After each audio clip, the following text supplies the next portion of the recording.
Assalamualaikum warahmatullahi wabarakatuh. Rabbi israh li sadri wa yassir li amri wahlul 'uqdatam min lisani yafqahu qawli.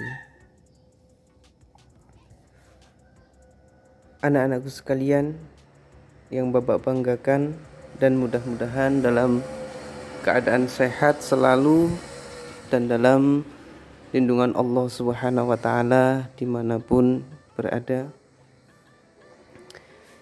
Baik, kita lanjutkan materi periode ketiga, lanjutan dari materi periode kedua, yaitu tentang beriman kepada hari akhir.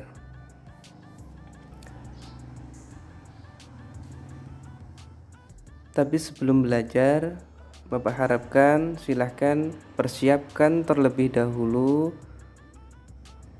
alat tulis kalian agar nanti dapat mencatat poin-poin penting sebagai pengingat kalian ketika nanti untuk mengikuti kegiatan penilaian harian maupun kegiatan penilaian tengah semester atau kegiatan semester.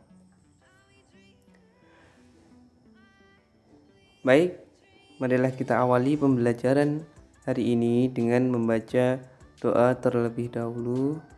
Raditu billahi rabba wa bil islami dina wa bi muhammadin nabiyya wa rasula. Rabbi zidna ilma warzuqna fahma.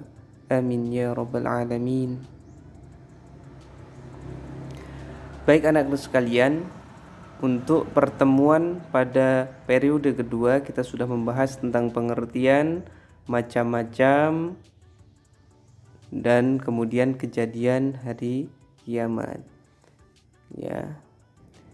Baik anak-anak sekalian, kita langsung saja ke materi yang selanjutnya, yaitu materi tentang tanda-tanda kiamat kubro dan macam-macam tempat kiamat kubro. Jadi ya, di sini kita akan membahas tentang tanda-tanda. Apa sajakah tanda-tanda kiamat kubro? Sebelum terjadinya kehancuran di bumi ini, maka Allah berikan tanda-tandanya. Tanda-tanda pun ini sudah sangat mengerikan, apalagi sampai terjadinya hari kiamat. Makanya anakku sekalian, hari ini harus disimak dengan baik materinya agar memantapkan keimanan kita tentang beriman kepada hari akhir.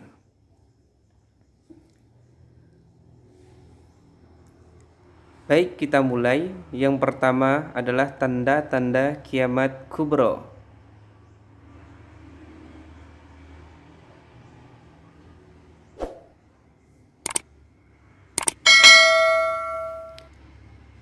Tanda kiamat kubro diantaranya ada 14. Ya, di situ ada 14 tanda kiamat kubro. Apakah tanda-tanda ini sudah ada? Belum. Jadi tanda-tanda ini itu akan muncul setelah tanda-tanda kiamat yang kecil atau tanda-tanda kecil, ya. Tapi 99,99% tanda-tanda kiamat kecil itu pada saat ini sudah nampak semuanya, seperti ya terjadinya perubahan iklim di mana di Arab Saudi yang tadinya iklimnya itu panas, tidak ada yang namanya penghijauan, sekarang sering hujan sehingga gunung-gunung yang tadinya terlihat hamparan-hamparan bebatuan sekarang terlihat hijau. Itu adalah salah satu tanda kiamat kecil ya yang sudah nampak pada saat ini. Kemudian yang selanjutnya adalah kebun kurma Baisan di antara Madinah dan Yordania. Di situ adalah ada kebun ya kurma yang apabila itu kebun kurma tidak berbuah, maka Dajjal itu akan muncul. Hadis ini ya diriwayatkan oleh Abu Daud bahwasanya Dajjal akan muncul ketika salah satunya Danau Tiberias itu mengering, sekarang sudah mengering. Kebun kurma Baisan itu tidak berbuah, sekarang sudah tidak berbuah pada tahun 2014 malahan. Ya, maka dari itu anak-anak sekalian, disinilah kita harus betul-betul memahami tentang hakikat kiamat kubro ini, karena sesungguhnya kita termasuk pada masa-masa akhir zaman. Yang pertama adalah munculnya Imam Mahdi, hadis riwayat Abu Daud dan Tirmidzi. Jadi nanti akan muncul yaitu Imam Mahdi. Karena apa? Karena semua ya kehidupan di dunia ini sudah tidak benar ya, sehingga perlu sebuah pemimpin yang benar. Maka nanti akan muncul yaitu Imam Mahdi. Imam Mahdi itu nama aslinya adalah Muhammad bin Abdullah, sama dengan kakeknya yaitu Nabi Muhammad SAW. Jadi Nabi itu mengisyaratkan bahwasanya nanti akan ada yang namanya Imam Mahdi.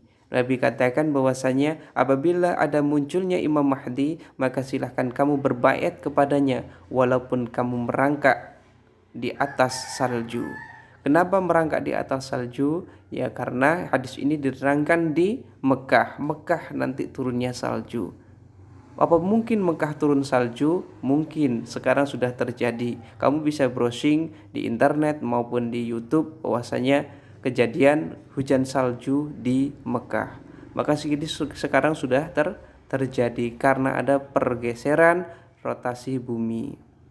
Sehingga nampak ya Arab Saudi yang gersang sekarang sudah ditumbuhi banyak rerumputan dan banyak yang namanya pohon-pohonan, dan salju pun turun ke sana.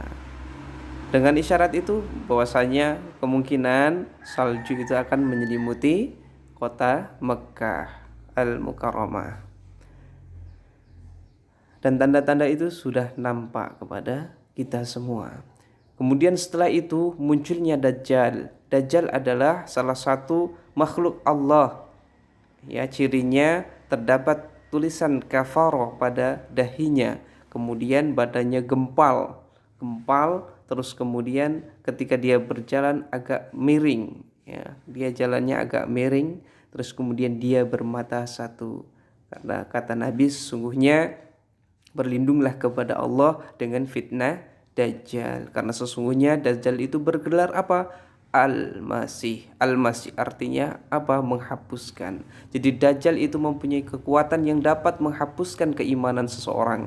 Nabi mengatakan bahwasanya nanti ada seseorang yang dia itu imannya kuat, kemudian dia itu mempunyai kekokohan yang namanya tauhid yang baik, sehingga dia nanti kalau bertemu Dajjal, saya tidak akan beriman kepadanya. Tapi apa yang terjadi ketika dia bertemu Dajjal, maka meluaplah yang namanya keimanannya dan dia tersungkur sujud kepada Dajjal dan menjadi pengikut Dajjal. Dan bagi yang menjadi pengikut Dajjal, pasti dia akan mendapatkan yang namanya neraka abadi, abada khalidina fiha abada, abadi selama-lamanya di dalam neraka. Na'udzubillah summa na'udzubillah, kita jangan sampai menjadi golongan orang-orang pengikut Dajjal.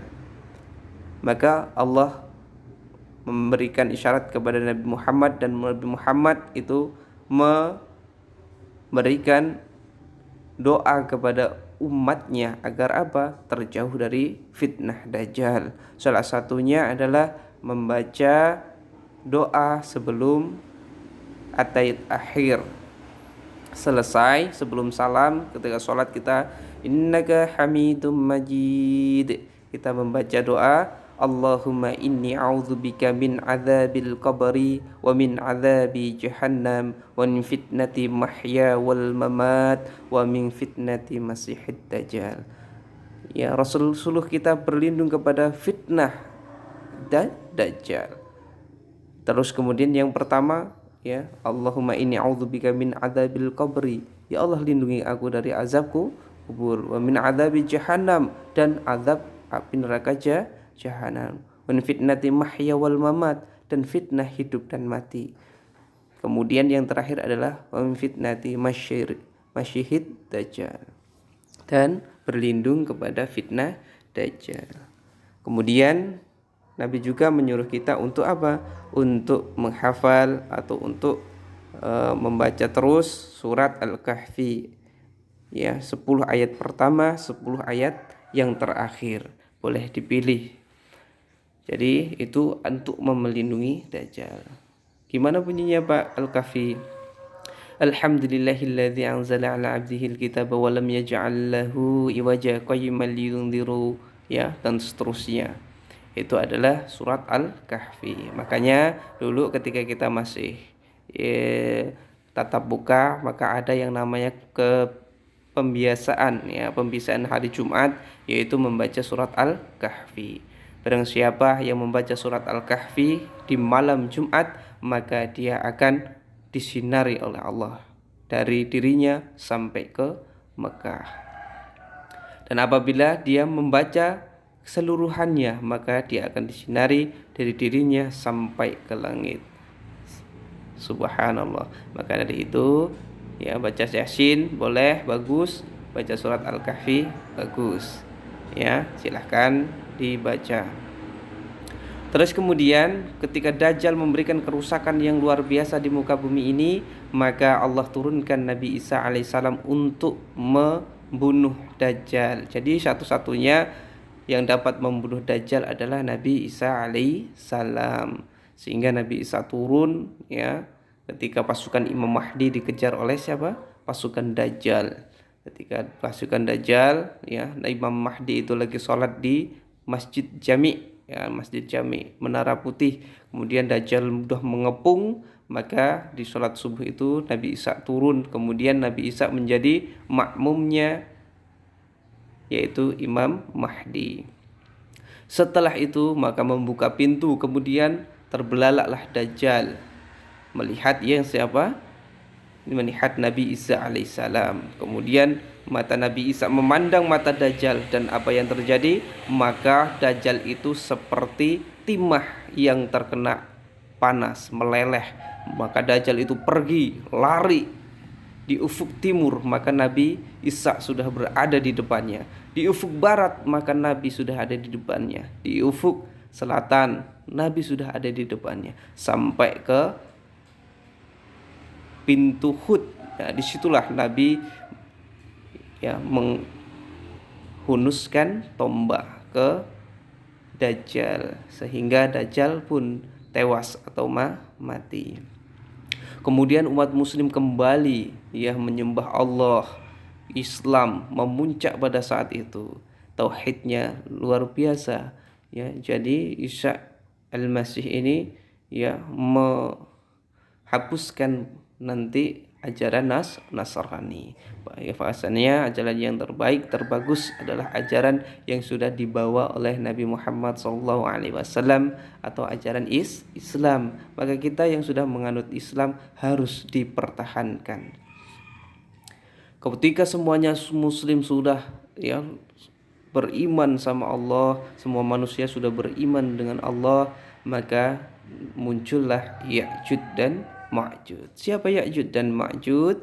Ya'juj dan Ma'juj adalah sekelompok kaum yang merusak, ya, merusak bumi. Apa yang dia temui pasti dihempas. Hewan dibunuh, manusia pun dibunuh. Jadi ini luar biasa, ini Ya'juj dan Ma'juj itu lebih kejam daripada Dajjal. Apa sudah ada Ya'juj dan Ma'juj? Sudah ada.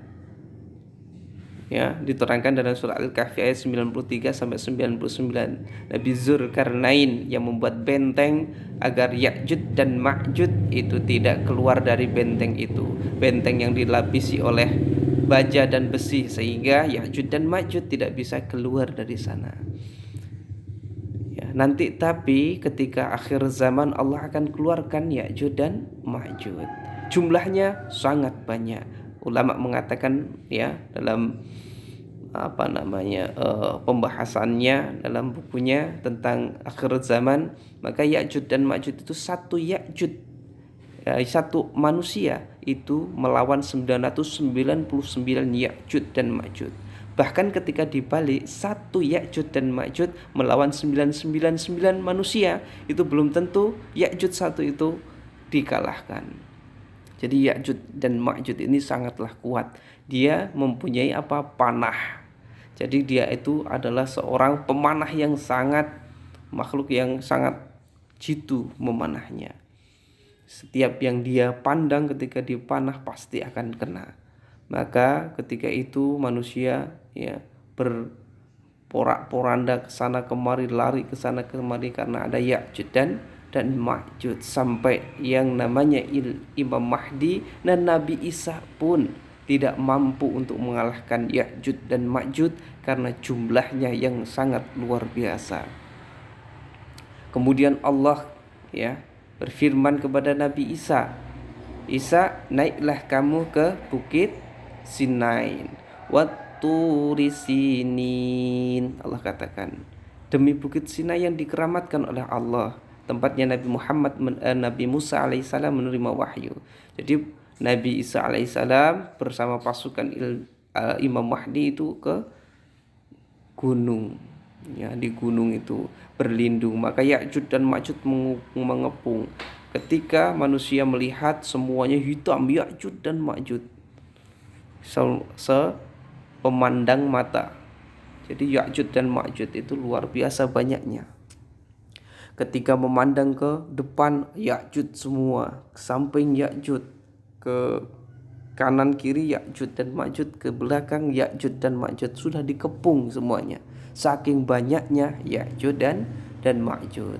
Kata Nabi dalam hadis yang sahih dikatakan bahwasanya setiap hari Ya'jud dan Ma'jud itu melubangi yang namanya benteng yang dibuat Nabi Zulkarnain, yaitu dibolongin, kemudian pagi harinya bolongin, kemudian sore harinya dia dapat seantara ibu jari, ketika sama ibu jari tengah ini kita satukan. Nah, lubangnya segitu. Ketika dia mengintip, kemudian sudah nampak itu. Kemudian dia pulang. Esoknya hari ketika dia sudah kembali kepada lubang itu, ternyata lubang itu sudah menutup kembali. Kemudian dia lubangi dan seterusnya seperti itu. Maka Allah masih memberikan perlindungan kepada bentengnya, tapi nanti ketika akhir zaman Allah akan hancurkan bentengnya, dan Ya'jud dan Ma'jud ini akan menjadi salah satu dari ujian bagi orang yang beriman kepada Allah Subhanahu wa taala. Kemudian tadi ketika di gunung Sinai, Nabi Isa itu melihat semua Ya'jud dan Ma'jud. Semua manusia sudah nggak ada kecuali yang ada di gunung itu. Kemudian Ya'jud dan Ma'jud memanah diarahkan ke langit, dan ketika turun anak panahnya ini sudah berlumuran darah. Ini adalah tipu daya Allah agar dia semakin sombong. Maka dia katakan, penduduk bumi sudah habis, penduduk langit, maksudnya penduduk langit itu adalah malaikat dan yang berada di penduduk langit, termasuk Allah Subhanahu wa taala yang ada di Arsy, itu sudah mati semua. Ini buktinya. Nah, padahal itu adalah tipu daya Allah untuk memberikan kesenangan sementara kepada Ya'jud sebelum dia akan menerima azab dari Allah. Maka Nabi Isa alaihissalam berdoa, "Ya Allah, matikanlah Ya'jud dan Ma'jud, karena sesungguhnya makhluk ini sudah menjadi penghancur, seperti mesin penghancur, perusak di bumi." Maka Allah turunkan sebuah penyakit kepada Ya'jud dan Ma'jud, seperti penyakit kusta, yaitu koreng, ada luka, terus kemudian membesar, membusuk, dan kemudian mati. Karena sudah mati banyak kan, bangkai Ya'jud dan Ma'jud itu sangat banyak, sehingga bangkainya itu tercium. Kalau seperti ini bisa mati juga. Maka Nabi Isa alaihissalam berdoa, "Ya Allah, karena kita sudah sangat terganggu dengan bau ini, maka Allah kirimkan yang namanya burung. Burung itu sebesar unta. Ya, lehernya pun sebesar unta, sehingga burung-burung itu membawa Ya'juj dan Ma'juj. Membawa kemana? Wallahu a'lam bishawab. Di situ diterangkan, namun dihilangkan. Kemudian hujan turun menghilangkan baunya. Nah, disitulah manusia kembali lagi, ya, baltatun thayyibatun wa rabbun ghafur. Tumbuh-tumbuhan tumbuh lagi. Kemudian masyarakat, ya, manusia itu hidup dengan tenang, tidak ada yang namanya kekafiran, penyembahan selain Allah. Kemudian Nabi Isa alaihissalam meninggal dunia, Imam Mahdi pun meninggal dunia, ya. Kemudian mulailah terjadi yang namanya fitnah-fitnah di bumi seperti pada saat itu. Manusia mulai menyembah berhala dan seterusnya. Jadi, ya, kemudian disitulah Allah turunkan, ya, yang sebuah ujian bagi manusia. Jadi baik sekarang maupun nanti ternyata ya tetap diuji oleh Allah Subhanahu wa taala. Makanya anak-anak sekalian, silahkan untuk mengimani itu, ya. Jangan sampai kita terlena dalam kehidupan dunia.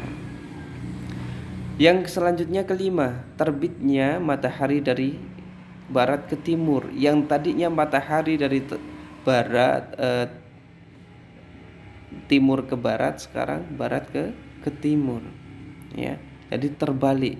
Maka setiap harinya dalam hadis yang sahih Allah menerangkan, matahari itu ketika berada di bawah arsy Allah, ketika dia itu tenggelam, maka diperintahkan, kamu besok masih terbit dari timur. Maka tersenyumlah matahari terbit sampai seperti sekarang yang kita rasakan.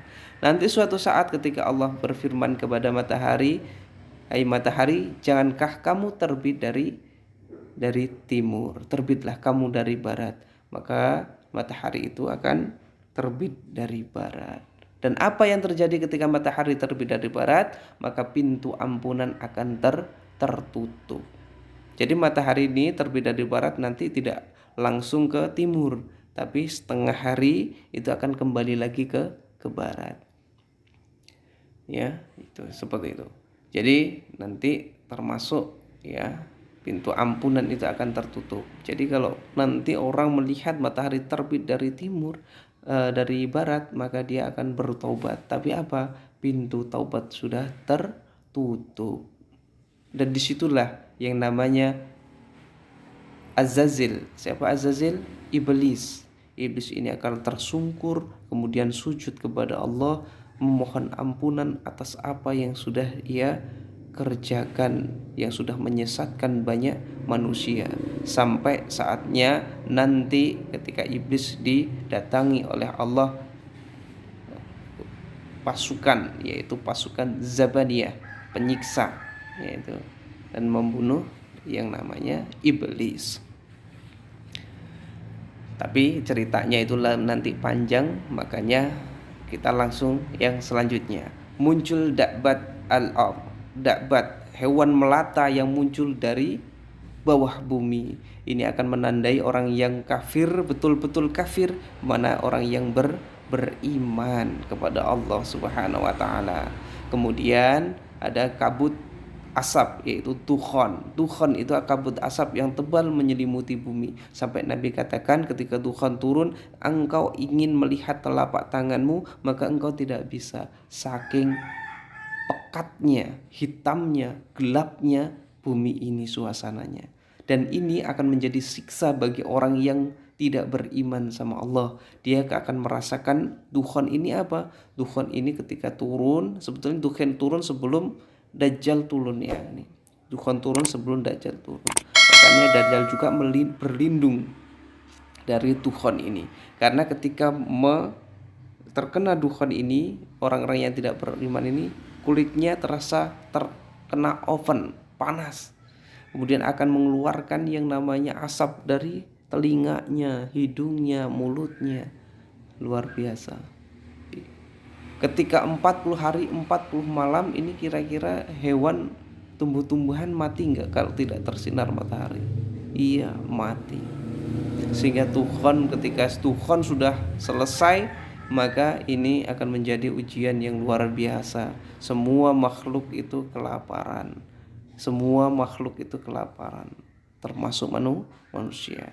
Maka Nabi katakan, nanti salah satu tanda kiamat adalah ketika saudaramu itu berkunjung ke saudaramu hanya meminta sepotong kue kering, tapi tidak diberikan, maka saling membunuh antara keduanya.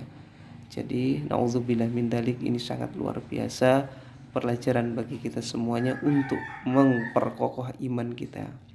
Nah, terus kemudian Pak, kalau tidak makan dan minum, apakah tidak mati manusia itu ketika dukhan turun selama 40 hari? Maka kata Nabi, makannya pada saat itu muslim adalah zikrullah, zikir kepada Allah. Bukankah sama juga Nabi Yunus alaihissalam ketika di perut ikan, 40 hari 40 malam berada di perut ikan, gelap, bisa nafas, tidak bisa nafas. Tapi apa? Nabi Yunus berzikir, La ilaha illa anta subhanaka inni kuntu, La ilaha illa anta subhanaka inni kuntu minadh dhalimin.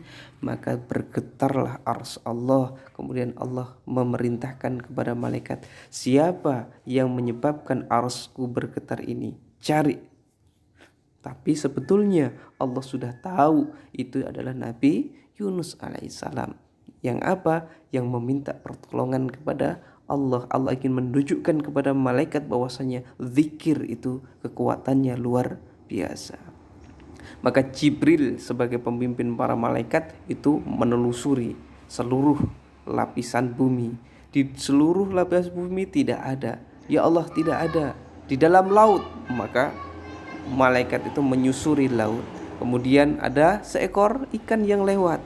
Terdengarlah, La ilaha illa anta subhanaka inni kuntu minadh dhalimin.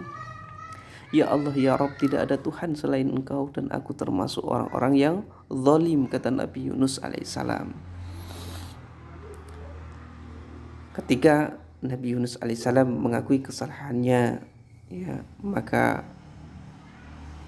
Allah berikan ampunan. Kemudian apa? Memerintahkan ikan untuk ke tepi. Kemudian mengeluarkannya Nabi Yunus, dan Nabi Yunus tidak meninggal dunia. Ini adalah salah satu mukjizat dari Allah Subhanahu wa taala. Sama kita nanti ketika dukhan turun selama 40 hari 40 malam, yang kita makan adalah zikir kepada Allah. Bagi orang-orang yang tidak beriman, solatnya bolong-bolong, maka sama dengan orang-orang kafir. Dukhan akan menjadi siksa baginya, dan ketika dia tersentuh oleh dukhan, akan melepuh kulit-kulitnya. Makanya kita sebagai manusia harus mendirikan kewajiban kita. Solat 5 waktu, puasa wajib harus kita kerjakan. Semuanya ini untuk menjadikan perlindungan kepada kita, mendekatkan diri kita kepada Allah Subhanahu wa ta'ala. Maka dari itu, anak sekalian, kita harus beriman kepada Allah dan yakin bahwasanya Allah adalah Tuhan yang Maha Esa. Kemudian selanjutnya sebuah kebakaran besar akan menyebabkan kerusakan, yaitu di Yaman. Ya, ada sebuah kebakaran besar yang terjadi, kerusakan, membakar semuanya, musnah atau runtuhnya Ka'bah. Nanti ketika dulu Ka'bah itu runtuh, terkena banjir, kemudian didirikan oleh Nabi Adam alaihissalam, kemudian runtuh lagi kena banjir, didirikan oleh Nabi Ibrahim alaihissalam, kemudian nanti akan diruntuhkan kembali dan tidak akan didirikan lagi oleh siapa-siapa, karena sesungguhnya Allah pun sudah mempunyai Ka'bah seperti Ka'bah di bumi. Di mana? Di Baitul Ma'mur, yang lurusnya sama dengan Ka'bah sekarang. Jadi di langit itu ada Ka'bah yang selalu dikelilingi oleh para malaikat. Ya. Terus kemudian tulisan dalam Al-Quran itu lenyap. Manusia ketika yang namanya matahari terbit dari ufuk barat, ya, ternyata dia itu, wah, kita harus bertobat sama Allah Subhanahu wa taala. Maka dia pergi sholat, Allahu Akbar. Lupa yang dibaca apa? Karena Allah akan cabut yang namanya mushaf Al-Quran, baik diingatan maupun dari mushaf Al-Quran itu. Maka dia bingung cara bacanya gimana. Dia pergi ke masjid kemudian melihat mushaf. Kata Nabi, dia akan melihat mushaf itu dalam keadaan putih. Kertas itu cuman putih, tidak ada tulisannya. Maka dia bingung, kemudian dia menangis, merengek, minta ampunan kepada Allah. Tapi sungguh sayang, karena pada saat itu pintu taubat sudah tertutup. Maka ketika itu dia walaupun merengek sampai menangis darah, tidak akan ada ampunan baginya. Makanya bagi kita yang masih ada ampunan, masih ada kesempatan hidup, masih diberikan nafas oleh Allah, maka segeralah bertaubat kepada Allah dan menjalankan perintah-perintahnya. Ingat, pada masa ini adalah fase kelima, fase di mana akan turunnya 3 tanda kiamat besar, yaitu apa? Munculnya Imam Mahdi, munculnya Dajjal, dan turunnya Dukhan. Fase kapan? Fase pada kita ini. Baik anak sekalian, selanjutnya adalah penyembahan tentang berhala. Jadi tadi yang Bapak katakan, setelah Ya'juj dan Ma'juj mati, hidupan dunia, terus kemudian Nabi Isa meninggal dunia, Imam Mahdi meninggal dunia, maka orang-orang itu sudah kembali lagi menyembah patung seperti zaman jahiliyah. Kemudian Allah berikan yang namanya angin maut. Jadi orang-orang yang masih ada imannya sedikit, ya, la ilaha illallah, masih ada imannya, tidak menyembah berhala, tapi dia tidak bisa beribadah. Karena apa? Al-Quran sudah dicabut oleh Allah. Dia akan apa? Dia akan menghirup angin maut, kemudian dia meninggal dunia. Maka setelah itu sangkakala pun ditiup yang pertama. Manusia itu akan terperajat kaget dan ketakutan. Dalam surat Al-Mudaththir ayat 8 sampai 10, nanti anak-anak sekalian bisa membukanya. Di situ Allah perintahkan kepada malaikat siapa? Israfil untuk meniup sangkakala yang pertama. Maka semuanya kaget, sampai disebutkan bahwasanya ketika ibu hamil itu akan mengeluarkan anaknya. Saking dahsyatnya tiupan sangkakala itu. Kemudian tiupan sangkakala yang mengagetkan manusia ini akan membuat apa? Yang seperti terjadinya hari kiamat kemarin yang sudah kita bahas. Kemudian tiupan sangkakala yang kedua, semua makhluk akan mati. Kemudian tiupan sangkakala yang ketiga, maka Allah akan membangkitkan manusia di ba'ats, alam ba'ats, sebelum menuju alam mahsyar, ketika dia setelah alam yang namanya kubur atau barzakh, ya gitu. Terus apa saja sih alam-alam ataupun tempat-tempat setelah kiamat itu? Para ulama berbeda pendapat. Ada yang mengatakan 29, ada yang mengatakan 20 dan seterusnya. Sampai pada umumnya jumhur ulama mengelompokkan ada 5 tempat setelah kita meninggal dunia. Ya, apa saja maka kita akan ke sana.